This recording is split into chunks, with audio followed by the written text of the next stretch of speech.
Hey folks, I wanted to do something a little bit different this time, a little bit more kind of off the cuff rather than something scripted.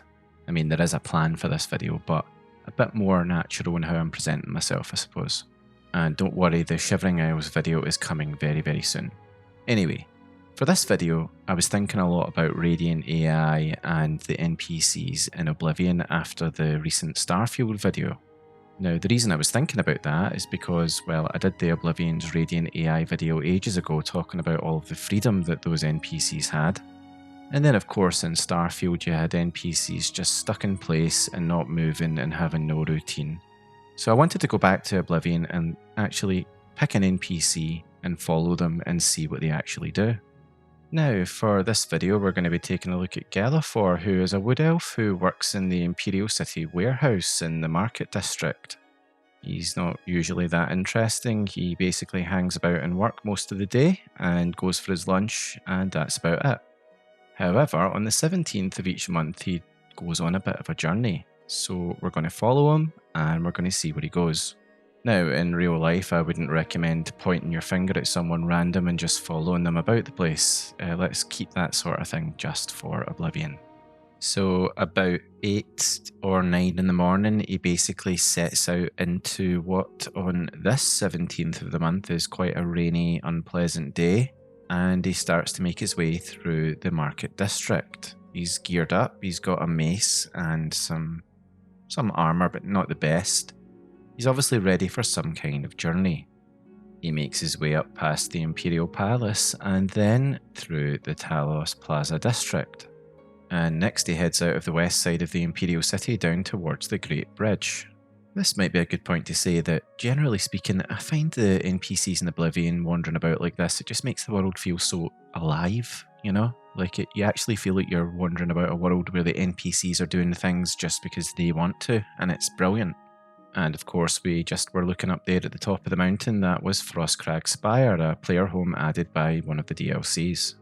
And looking out across the bridge, we can see Fanacasical. I have no idea if that's pronounced right, but it's one of the Iliad ruins that you can visit in the game. And we continue along the bridge, just taking in some of the nice views and vibes and just general ambience of Cyrodiil. It's just really lovely. As we get to the other side of the bridge, we come across the village of Way and the Wanna Inn. Interestingly enough, one of the NPCs that hangs about here, Rowley Eardwolf, is where you can buy the extras for the Deepscorn Hollow Lair, which is another player home added by the Vile Lair DLC. We continue along the Red Ring Road, which is the road that goes all of the way around the Imperial City. And of course, we're taking a look at some of the signs here and we're asking ourselves, where exactly is it that our chosen NPC is going on this epic journey of his? Well, I guess we'll have to find out. While we're taking a moment to soak up some of the fantastic views of the Imperial City across the water, we notice that Gelethor has got a little bit stuck on a hill for some reason. It's one of those charming little moments of Bethesda jank that I just love so much. I don't know why he decided to take this particular route up the hill rather than just take the path, but, you know, we just got to accept it, and he eventually makes it up. And as we continue to follow Gelethor along the Red Ring Road, we come across another NPC going about their business. It turns out it's Countess Alessia Caro, who's actually the Countess of Leowin, and presumably she is making the long journey there herself on horseback. A bit risky if you ask me. But as we can see, she is going about her own NPC routines in the world, whether or not you would even have noticed. She is coming and going, she's got her own motivations, and I absolutely love that. At some point a little further on, we can see that Gelethor has actually managed to escape from behind Countess Alessia's horse. He got a bit stuck behind it and refused to stand anywhere other than right behind it. So, glad to see him staking out his independence on this journey. Coming over the top of a little hill, Gelethor gets a bit of a shock. There is a wild boar on the road. Being geared up, he decides he's going to take it on, so I thought to myself, well, I probably would be best to save the game just in case he dies, because that would make this entire thing a waste of time. After saving the game, unfortunately Gelethor is not really able to take on the boar and runs away, so I had to save his bacon. No pun intended. And with that done, Gelethor decides, for reasons known only to him, that he's going to rob the boar of something, I guess probably some boar meat, before carrying on with his journey. A little bit further on, I decide to save Gelethor once again. Just, I don't think he's going to be taking on any high-level monsters, to be honest, and I just don't want to take the risk. Countess Alessia has caught up with us once again, and Gelethor, Countess Alessia and myself pass by Vindasal, another one of the Iliad ruins peppering Cyrodiil. As we've already seen, the Red Ring Road, despite being the literal main road around the Imperial City, is not short of dangers. Once again, I have to rescue Gelethor and Countess Alessia, this time from a bandit. That done, we carry on our merry way. And along that merry way, we make note of Fort Homestead, nestled against the water, as well as the quaint little village of Pearl's Gate, which is notably important to the Clavicus Vile Daedric quest. As dusk begins to set in between about 5 and 6 PM, we continue on with our unplanned travelling companion, Countess Alessia, and we actually make the turn southward onto the Green Road, which takes you both to Bravil and then further on to Leyawen. The Green Road is no less dangerous than the Red Ring Road, so I take a second to clear an enemy for Gelethor, and also to take in this lovely waterfall that you can see just off to the side of the road. That's one of the things that I love about Oblivion, is just wandering the landscape, and it really is beautifully handcrafted, and there are sights to see all along the way if you just take the time to look. I should note that by about this time Gelethor has been walking for about 10 to 11 hours non-stop. Clearly he has somewhere important to be, and he is not willing to even stop to take a rest. I wonder what he could be marching towards.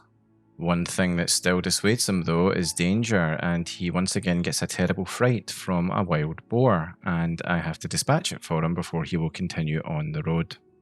We see some smoke rising in the distance and make note of the Fairgill Inn nestled amongst the trees, a beautiful spot for the traveller on the road, but Gelethor will not be stopping. He simply wants to continue on no matter how long it takes. At one point we catch a glimpse of the legendary Maik the Liar bolting past us at 100 miles an hour into the distance. I wonder what's got him in such a hurry. As we get a bit further along the road, we can see where Maik was running towards. It is the Inn of Ill Omen, which is famous as being the location of the initiation quest for the Dark Brotherhood. At this point in time, as Gelethor and myself wander past, Rufio is in there, not aware of the fate that awaits him. Once again, this time as we wander pitch darkness, I have to save Gelethor from danger, this time a wolf. And it's now that I realise that Gelethor and myself have been walking in game time for around about 13 to 14 hours. What a completely crazy length of time to walk with no break. Whatever he's going for, he is relentlessly desperate to get there, and nothing will stop him. Well, with me to help him with all of the enemies, of course. And on that topic, I once again have to clear the path, this time of a brown bear. I don't know how Gelethor thinks that he would have made it himself along this absolutely treacherous journey. We've been attacked by about 5 or 6 different enemy types so far. I wonder how Countess Alessia is getting on. After wandering for quite a while and dispatching yet another wolf, we see smoke rising in the distance, the remains of the Oblivion Gate that was outside of Bravil. The city obviously safe once again, but the remnants still remain. It becomes clear that Bravil is actually the destination for Gelethor, but obviously we still have no idea why he's going there. He passes a guard on the way in and neither exchange words. He is just in a rush to get through the city gate. Once through the gate, he wanders the dark streets of Bravil, lit by the windows of the dwellings around. He passes by the lucky old lady statue, which I take a moment to look at, but I don't want to lose track of Gelethor in the midst of the ramshackle buildings. Following him up through the different nooks and crannies of Bravil, we end up finding out what his destination actually is. It turns out that it's a skooma den, and he would appear to be addicted to the aforementioned skooma. What's interesting is that if you don't have the unofficial Oblivion patch installed, he will be stuck outside the skooma den and will stand there drinking his skooma and never actually ever return to the Imperial City or his job or life there. Luckily, I have that patch installed, so he manages to get inside, and by passing some time, we are then able to watch him do what he wants to do in there and then start making his journey back to the Imperial City. So there you have it, folks. That's Gelethor's little secret. He is a skooma addict. And we got a chance to see a little bit of a slice of life of Oblivion and how the NPCs all have their own lives, well, more or less. Some just eat or drink and go to bed, but even that, it makes the world feel alive.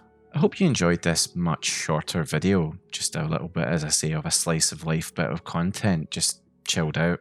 Do you miss the Radiant AI way of doing things?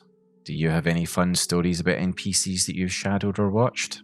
Whatever your thoughts are, let me know down below. And for anyone new here, I have super long lore content, hours long videos that you can watch. So if you like this and you want more, check out the rest of the videos on the channel. Take care and see you next time.